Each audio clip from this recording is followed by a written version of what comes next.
staged its own pro-government counter-demonstrations. The crowds calling for the execution of the protester. Let's bring in Mashi Ahmadinejad. She's an Iranian-American reporter and activist for women's causes. Mashi, it's so good to have you. We've seen these Iranian regime crush of protests with brutality and deadly crackdowns before. How do you see this movement shaping up? This movement is gaining momentum. Right now that I'm talking to you, the holy city of Iran, Qom, which is, all the clerics are there. People are in the streets. They are angry. Mahsa, he was only 22-year-old, and she was beaten by hijab police just because of a bit of hair. So that made a huge anger among society across Iran. Iranian women taking to the streets shoulder to shoulder with men. They're burning their headscarves, and some of them cutting their hair, some of them burning the police van because the police van were actually... Can you talk about how dangerous that sort of action is? Women showing it, burning it, forget it.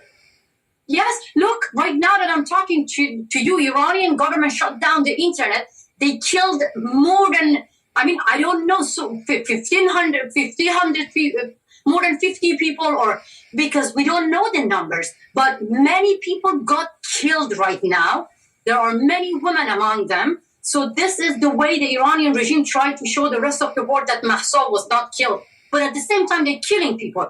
Look, Iranian people asking the Western countries, this is the time. You have to hear them because they are being cut from accessing internet. And now they are asking the world, help them to have access to internet. Help them actually to be heard. Most important than this, Ebrahim Raisi, the murderer of these people, were here, welcomed in America this week.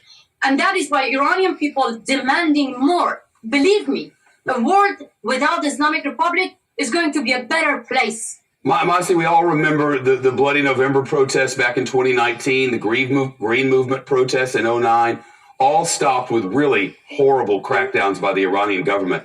Could this be different, and if so, how and why? Look, as you mentioned yourself, 1,500 people got killed in Bloody November. So you see, people are aware of the risk. They know that what's going to happen to them, but still they take to the street. It means that these people are saying that enough is enough. They're facing guns and bullets. And that is why they're asking the Western countries, do not focus on nuclear deal.